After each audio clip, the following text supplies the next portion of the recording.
नमस्कार शेतकरी मित्रांनो, तुमच्यासाठी अतिशय मोठी आनंदाची बातमी. कर्जमाफीला होकार मिळालाय, पण या आनंदामध्ये एक धोक्याची सूचना लपलेली आहे. 70 लाख शेतकरी आधीच बाद झालेत. तुम्ही त्यात तर नाही ना? बँका आता तुमच्या घरोघरी येणार आहेत आणि तिथेच ती एक चूक होणार आहे. परदेशी समितीच्या अहवालाने स्पष्ट केलंय, माफी सरसकट नाही.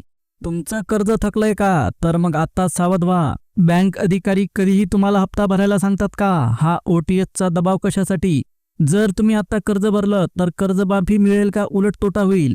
यावेळी तुमची आर्थिक स्थिती तपासली जाईल. तुम्ही खरंच गरजू आहात का? 30 जूनची डेडलाईन जवळ आहे, पण अंतिम आदेशाशिवाय कोणतंही पाऊल उचलू नका. तर शेतकरी मित्रांनो, तुमच्यासाठी मोठी आणि आनंदाची बातमी आहे. सरकारने अखेर कर्जमाफी करायचं ठरवलं आणि त्याला हिरवा कंदील सुद्धा दिला. पण एक गोष्ट लक्षात घ्या, ही कर्जमाफी सर्वांसाठी लागू होणार नाही. यात एक मोठा ट्विस्ट आहे.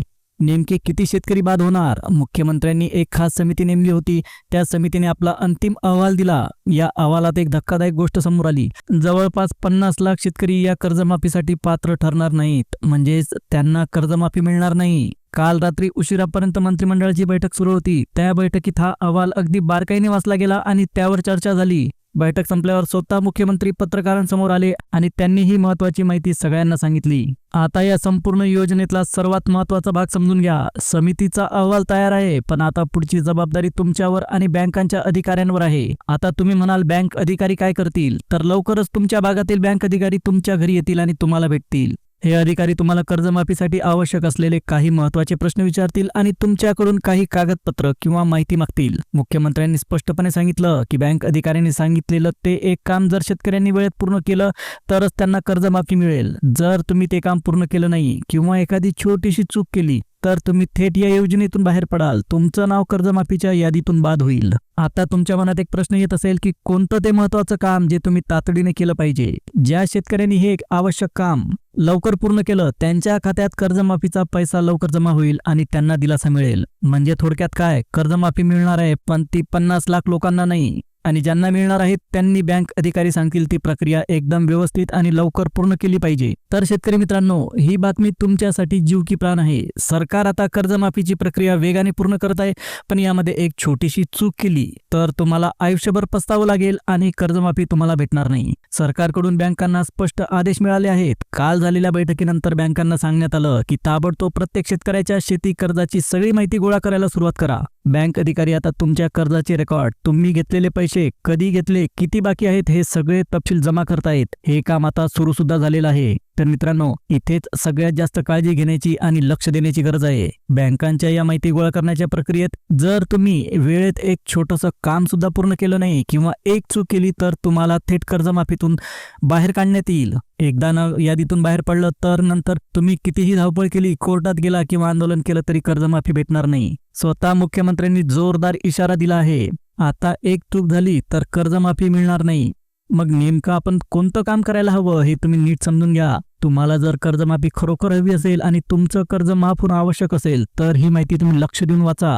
आता यामध्ये सगळ्यात महत्वाचा प्रश्न, तुम्ही कोणती चूक टाळायची? तर त्याचं स्पष्ट उत्तर आहे, बँक अधिकारी जेव्हा तुम्हाला कागदपत्र किंवा माहिती देण्यासाठी बोलावतील तेव्हा गैरहजर राहू नका किंवा माहिती उशिरा देऊ नका. त्याच्यानंतर आहे कोणतं काम लगेच करायचं. तुमच्या बँकेत जाऊन तुमचं आधार कार्ड, पॅन कार्ड आणि कर्ज खातं यांची माहिती तुम्ही अपडेट करून घ्या. तसेच तुमच्या खात्याला तुमचा मोबाईल नंबर जोडलेला आहे का याची सुद्धा खात्री करा. तुम्ही आता कशावर लक्ष द्यायचं? तर कर्जमाफीच्या यादीमध्ये तुमचं नाव आलं आहे की नाही हे तपासण्यासाठी बँक जेव्हा बोलवेल तेव्हा तुम्ही तात्काळ उपस्थित राहा. शेतकऱ्यांच्या आंदोलनानंतर सरकारने स्पष्ट केलं की 30 जून ही कर्जमाफीची प्रक्रिया पूर्ण करण्याची अंतिम तारीख असेल. अनेकांना हे फक्त आश्वासन वाटत होतं, पण उपमुख्यमंत्र्यांनी स्वतः पुढे येऊन सांगितलं की आगामी बजेटमध्ये कर्जमाफीसाठी स्वतंत्र निधी बाजूला ठेवला जाईल. कृषी मंत्र्यांनीही वारंवार स्पष्ट केलं, 30 जूनच्या आधी कर्जमाफी नक्की होणारच. बँकांनी माहिती जमा करायला सुरुवात केली आहे. बँक अधिकारी जेव्हा तुम्हाला बोलवतील तेव्हा तुम्ही तिथं तात्काळ जाऊन उपस्थित राहा आणि सगळी माहिती द्या.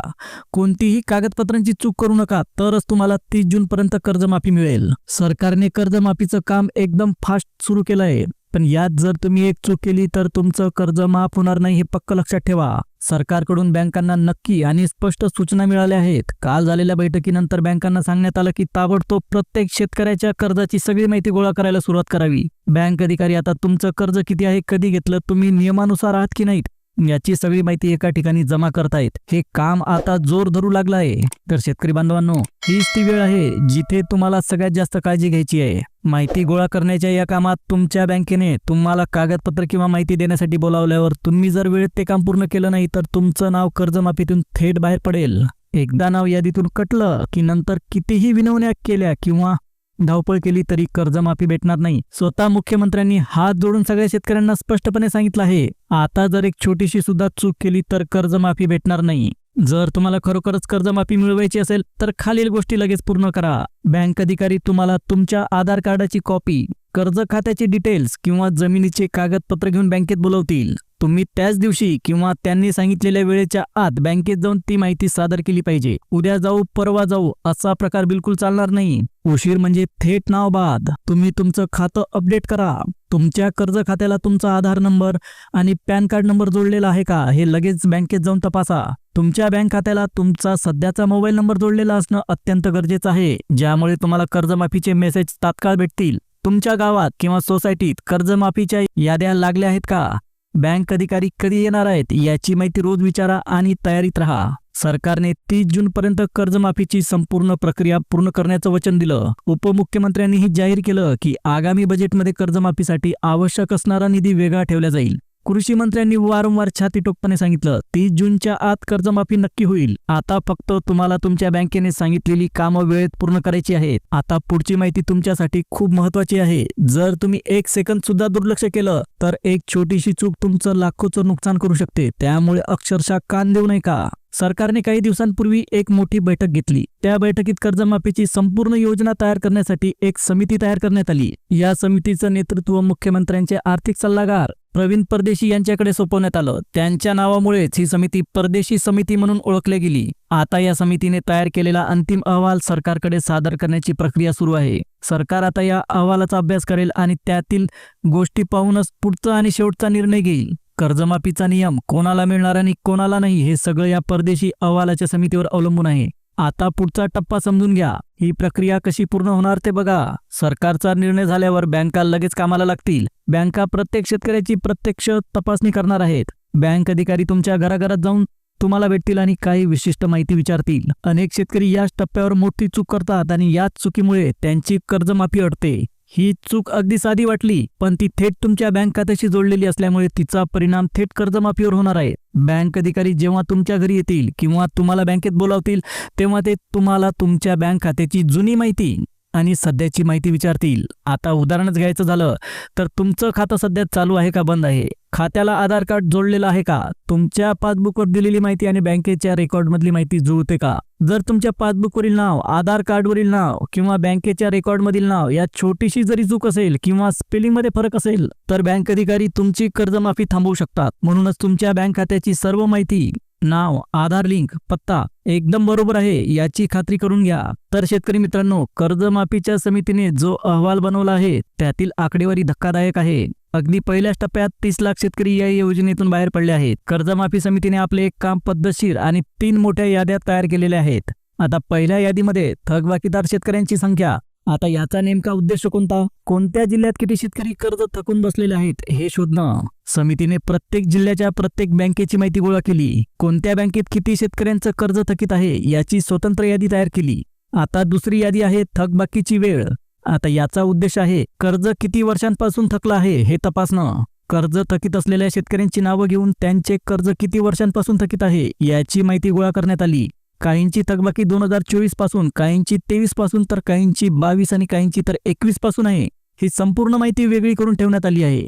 आता तिसरी यादी आहे कर्जमाफीतील चुका आणि त्रुटी शोधणं. याचा उद्देश म्हणजे शेतकऱ्यांच्या नोंदी आणि कागदपत्रे बरोबर आहेत का नाही हे तपासणं. खरी धडकी भरवणारी गोष्ट या तिसऱ्या यादीमध्ये उघड झाली. या यादीची तपासणी करताना इतक्या चुका समोर आल्या की पहिल्या टप्प्यात तब्बल 30 लाख शेतकरी योजनेतून बाहेर पडले. त्यांच्या कर्जाच्या नोंदी, कागदपत्रांमधील विसंगती आणि इतर अनेक त्रुटी यामुळे त्यांची नावे थेट बाद झाली. आता अहवालातील 5 महत्त्वाचे मुद्दे सुद्धा तुम्ही लक्षात घ्या. समितीने फक्त चुकाच तपासल्या नाही तर कर्जमाफीसाठी लागणाऱ्या पैशांचा म्हणजे निधीचा आणि नियमांचा अंदाज सुद्धा काढला. किती कर्ज माफ करावं लागेल याचा पहिला अंदाज काढण्यात आला. शेतकऱ्यांचं कर्ज कोणत्या प्रकारचं आहे तपासण्यात आलं. किती शेतकरी रेग्युलर आहेत म्हणजे जे आपलं कर्ज वेळेवर भरतात त्यांची संख्या वेगळी काढली. किती जणांची थकबाकी खूप जास्त आहे याचाही हिशोब केला. कोणाला कर्जमाफी द्यायची आणि कोणाला नाही यासाठी 4-5 मूलभूत मुद्दे या अहवालामध्ये अत्यंत स्पष्टपणे नमूद करण्यात आले. 30 लाख शेतकरी हे फक्त कागदपत्रांमधील चुकांमुळे बाहेर पडले. त्यामुळे तुम्ही लगेच तुमच्या बँकेत जाऊन तुमच्या कर्जाच्या नोंदी, नावे आणि आधार लिंक तपासल्या पाहिजे.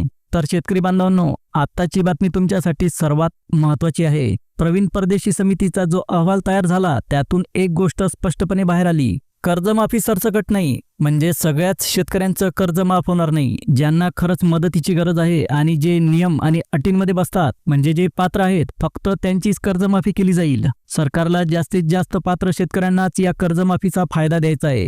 गेल्या काही वर्षात अनेक अपात्र लोकांनी सुद्धा कर्जमाफीचा फायदा घेतल्याचं समोर आलं. हा घोळ पुन्हा होऊ नये यासाठी सरकारने मोठी आणि बारकाईने तपासणी सुरू केली. आता बँका कोणती महत्त्वाची कागदपत्र तपासणार आहेत याची डिटेल माहिती आपण पाहू. आता जिल्हा मध्यवर्ती बँका तुमच्या थकीत आणि चालू कर्जाची कागदपत्र तपासणार आहेत. या कामासाठी अत्यंत महत्त्वाची कागदपत्र तुमच्याकडून मागवली जातील. त्याच्यामध्ये पहिला नंबर लागतो आपला 7/12 उतारा, त्याच्यानंतर आधार कार्ड, त्याच्यानंतर आहे 8अ चा दाखला, बँक खाते क्रमांक, तुमचा मोबाईल नंबर आणि त्यासोबत आधारशी जोडलेला तुमचा मोबाईल क्रमांक. आता या ठिकाणी अडचण जी होणार आहे ती फक्त एका डॉक्युमेंटमुळे, आणि तो डॉक्युमेंट आहे फार्मर आयडी कार्ड. वरची सगळी कागदपत्रे तुमच्याकडे असतील, पण खरी अडचण एका महत्त्वाच्या डॉक्युमेंटमुळे 100% येईल, आणि ते डॉक्युमेंट आहे फार्मर आयडी कार्ड. या कार्डशिवाय जवळपास 90% शेतकऱ्यांचं कर्जमाफीचं स्वप्न थांबू शकते. अनेक शेतकऱ्यांकडे हे कार्डच नाही किंवा काहींनी फक्त अर्ज करून ठेवलेला आहे, पण कार्ड प्रत्यक्ष हातात आलेलं नाही. जर तुमच्याकडे हे कार्ड नसेल तर तुमची कर्जमाफी थेट कॅन्सल होऊ शकते. त्याच्यानंतर नंबर लागतो आपल्या युनिक आयडी कार्डचा. जर तुम्हाला कर्जमाफी हवी असेल तर फार्मर आयडी कार्ड लगेच काढून घ्या. या कार्डवर एक युनिक नंबर असतो, ज्याला VKV नंबर म्हणतात, म्हणजे विलेज कृषी विकास क्रमांक. हा नंबर तुमच्याकडे असणं अत्यंत गरजेचं आहे. हा नंबरच सरकारला किंवा बँकांना तुम्ही पात्र शेतकरी आहात का हे ओळखायला मदत करेल. हा नंबर नसेल तर तुम्ही योजनेतून बाहेर फेकल्या जाल. यावरून आपण म्हणू शकतो की जर तुम्हाला कर्जमाफी हवी असेल तर कागदपत्र नीट ठेवा आणि फार्मर आयडी कार्ड लवकरात लवकर तयार करून घ्या. शेतकरी मित्रांनो, कर्जमाफीच्या कामाला आता बँकांनी औपचारिक सुरुवात केलेली आहे. हे काम एका खास पद्धतीने चालतं, ज्याला राज्यस्तरीय बँकर समिती म्हणतात. आता बँकर समिती काय असते हे सुद्धा तुम्ही समजून घ्या. सरकारने राज्यातील सर्व बँकांच्या संयुक्त समितीला एक महत्त्वाची नोटीस पाठवली. नोटीसमध्ये स्पष्ट आदेश देण्यात आले, प्रत्येक बँकेने एक जबाबदार अधिकारी नेमावा.